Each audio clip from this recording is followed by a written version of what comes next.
Sir B Ram ji Ram को लेकर भाजपा का कहना है कि बस कांग्रेस को विरोध करना है, इसलिए विरोध है। देखिए, इस देश में जो कानून बना था रोजगार का, इस दुनिया में बहुत सारे देश हैं, किसी भी देश के अंदर कानून नहीं है, योजनाएं हैं, स्कीम्स हैं। मन माने तरीके से लोग कभी कभी रोजगार देते थे। जब राजस्थान में अकाल पड़ते थे तब रिलीफ वर्क होता था, तो अधिकारी, प्रशासन के लोग, एमएलए एमपी मन माने तरीके से सीमा बांधते थे, इतने दिन काम करेंगे, इसको काम देंगे। सोनिया गांधी जी कांग्रेस पार्टी ने एक कानून बनाया, अधिकार दिया कि प्रत्येक ग्रामीण क्षेत्र में रहने वाले परिवार के एक सदस्य को 100 दिन का हक दिया था। धीरे धीरे इसको कमजोर किया गया। मुझे याद है 2014 में जब प्रधानमंत्री मोदी पहली बार सदन में बोल रहे थे तो कह रहे थे कि ये नरेगा जो है ये कांग्रेस की ऐतिहासिक भूल है। 11 साल तक इस स्कीम को उन्होंने चलने दिया, लेकिन धीरे धीरे इसको खोखला किया। अब इन्होंने इसका नाम बदला है जो महात्मा गांधी जी के नाम पर था, और मुझे खेद है, इस देश में बहुत सारे ऐसी परियोजनाएं हैं जिनका नाम पहले कुछ और था।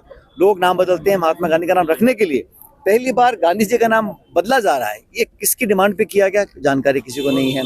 हम लोग विरोध कर रहे हैं कि नरेगा जो एक गरीब तबके में इस देश में जो खाई बन गई है, आज हम सब जानते हैं, अमीर बहुत अमीर हो गया, गरीब बहुत गरीब हो रहे हैं। तो सबसे कम तबके के लोग हैं, सबसे निर्धन लोग हैं, उनके पास ग्रामीण क्षेत्रों में एक सुरक्षा कवच था।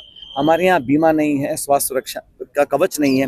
एक आर्थिक सुरक्षा कवच कांग्रेस यूपी सरकार ने दिया था, उसको ये खोखला करना चाह रहे हैं। और क्या बहाने दे रहे हैं कि करप्शन पकड़ा गया। 11 साल में सरकार आपकी है, राज्यों में सरकार आपकी है, अगर करप्शन हुआ है तो पकड़ने सजा दें उसको। लेकिन ये स्कीम को खत्म करने की ओर बढ़ रहे हैं, और पूरे देश में कांग्रेस पार्टी, इंडिया अलायंस, आम जन इसके विरोध में है। अब कह रहे हैं कि हम इसको नरेगा 2.2 कर रहे हैं, मतलब हम 100 का 125 दिन कर रहे हैं। 100 दिन तो पूरे हो नहीं रहे, बजट कम कर रहे हैं। पहले निर्णय गांव में ले जाते थे, गांव में पंचायत होती थी, पंच, वार्ड पंच, सरपंच बैठ के निर्णय करते थे, कहाँ कुआं खुदेगा, कहाँ सड़क बनेगी, कहाँ स्कूल का निर्माण होगा। अब केंद्र पूरा केंद्रित कर दिया गया है, राजधानी से निर्णय होंगे कि कौन से काम कर सकते हैं। बजट की सीमा लगा दी गई। पहले कोई सरपंच अगर एक्टिव होता था तो कोई सीमा नहीं थी, 100 करोड़ के काम में गांव में हो सकते थे। अब बजट की सीमा लगा दी है। और पहले 90-10 का रेशो था, 90% भारत सरकार पैसा देती थी, 10% राज्य सरकार देती थी। अब 60-40 कर दिया। कौन सी राज्य सरकार है जो इतना बोझ वहन कर सकती है?